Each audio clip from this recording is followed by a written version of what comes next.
You are now tuned into Iifypodcast radio. I'm not living like I did before. I'm good. Everything I said I do, I did. I'm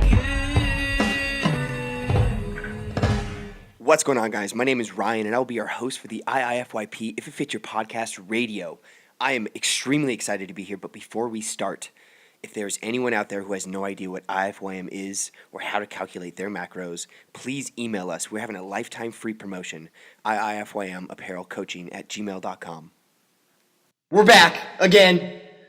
Today we're actually going to talk about something extremely pertinent for all you personal trainers out there.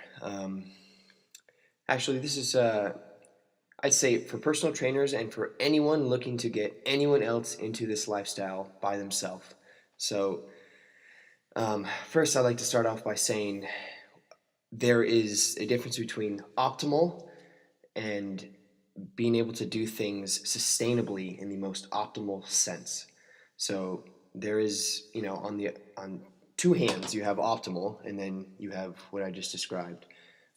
Being able to do everything in the most optimal sense always for the rest of your life is very, very, very hard. There's a few people on earth who can actually do this. And usually these people are, one-track people, meaning they can only do one thing for their entire life, and this is it.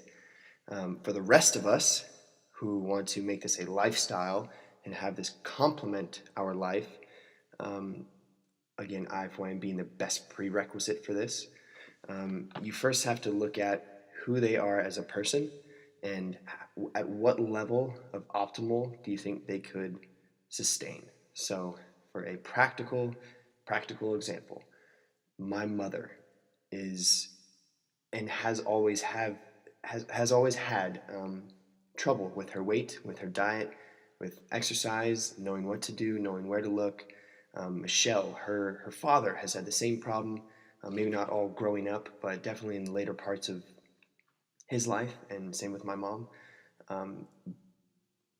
Us being on the farther end of optimal, I'd say we do quite a bit more than the usual or the average person in terms of sustaining to something optimal for our growth, for our progression.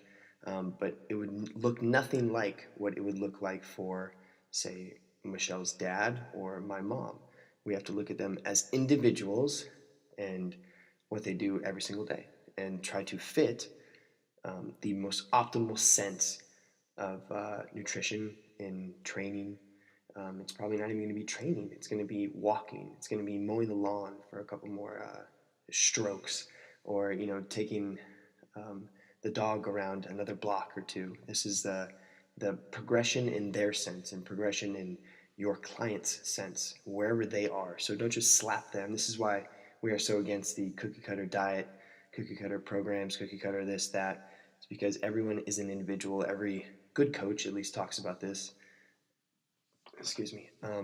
Having an individualistic approach towards training and nutrition. Sometimes it's not even training. Sometimes it's just energy expenditure. Calories in versus calories out first and foremost. If that's the only thing they could adhere to, then so be it. It's still better than nothing. One is always greater than zero.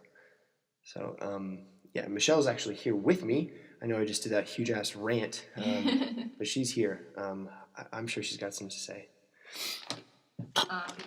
So whether you're coaching someone or just helping someone, most of the time you're probably just going to be helping them get into the nutrition aspect. They probably don't want help for training. And it's a little bit more difficult to do this because you have more leeway with what they are actually adhering to in terms of expenditure. Great point. So this is something you do have to address with them too, because you want to be as accurate as possible to them. So I have multiple clients who are just nutrition only, and their check-ins look a little bit different than my other clients who also do training, because they actually describe what their workout was like, since I don't write their program for them and I have to know basically a ballpark of how many calories they're expending. So intensity here is going to be a huge factor, and this is why we stress so hard on tracking your weights and tracking your progression and how you progressively overload and in what sense. If it's going to be affecting your caloric expenditure, then that's awesome. But if your training doesn't, and you're just relying on your diet to do all the work for you, it's going to be a lot tougher of a ride, at least.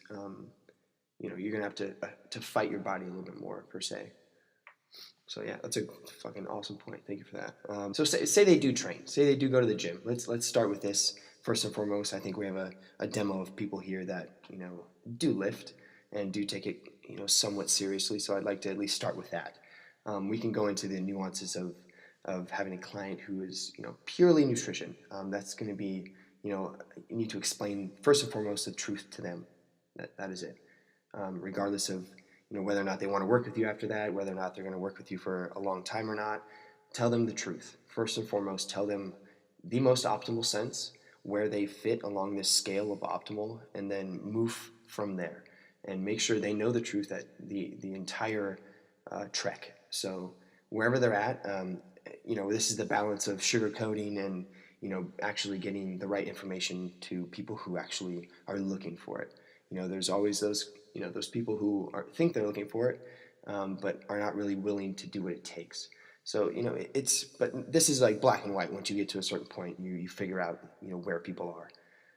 But regardless, the truth is still there, and you are still the deliverer of truth. You are still the bridge to the gap of what these people are looking for, and this is the truth of nutrition and training. And it's very basic to a certain extent.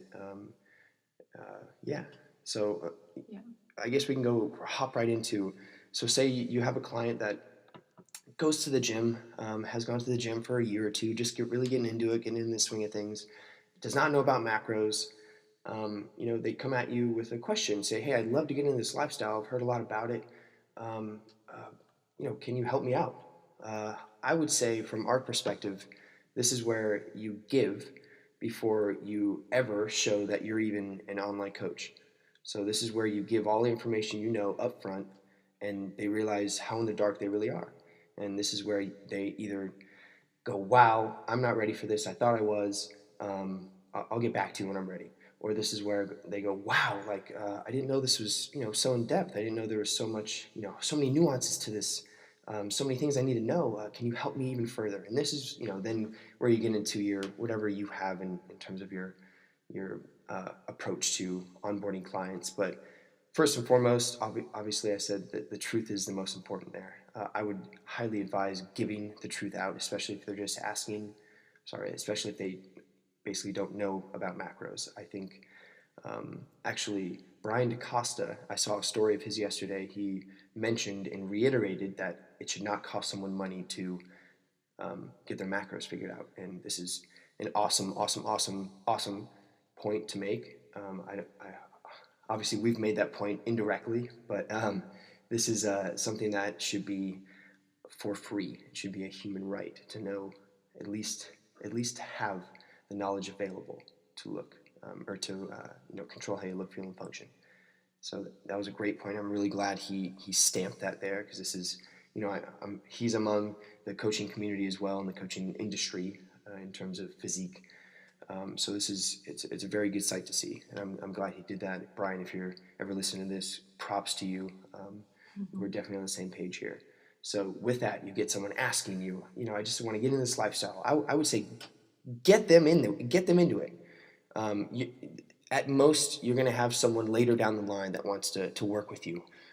This is just, again, ask yourself why do you want to be a coach? Why do you want to do this? Why do you want to? If your answer is I want to help people, then you should help people.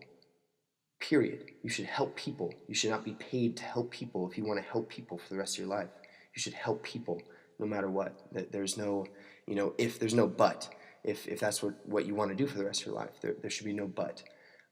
It's right along the lines of what your purpose is. What would you do for the rest of your life if money was not a thing? And then basically now we can do that and we can scale that. So we don't want to be necessarily in the coaching industry, or we don't want to be known as coaches. We want to be known as people who just gave information out for free and got people on their feet. If you become that for your city, your state, your province, wherever you live in the world, you now become, a good resource. And we promise that things will just start happening for you in terms of your career, in terms of the direction where you want to go and the opportunities that are afforded to you. It is all reliant on how much you can give. We've learned this, a while back. We learned this in the start of this actual community, Iifym. It is only a thing because it was giving the truth in a palatable sense, in the most well put together, basically by accident, acronym that helps describe and get people on the right track. And this is why we're trying to spread this. Regardless of our coaching service, we will still be doing the same thing, which is giving out information. I think if you're an online coach, if you're just someone trying to get someone else into this lifestyle, just give them all the information, judge where they fall on, in terms of where they are optimally, and what they can optimally or sustainably adhere to in an optimal sense, and then work from there. So always go to the person, always have empathy when you're, dealing with someone who really wants or needs help, but doesn't know how much it's actually going to cost them in terms of effort. So judge where they are and see just the baby steps they can take towards the most optimal sense. So if that makes sense, I can come around there. So yeah, the details further about onboarding clients and the 1, 2, 3, 4, 5 steps into getting into this lifestyle we've already covered. But in terms of your intent as a personal trainer or why you're doing what you're doing, how to go about it, I hope that was of some help to you guys.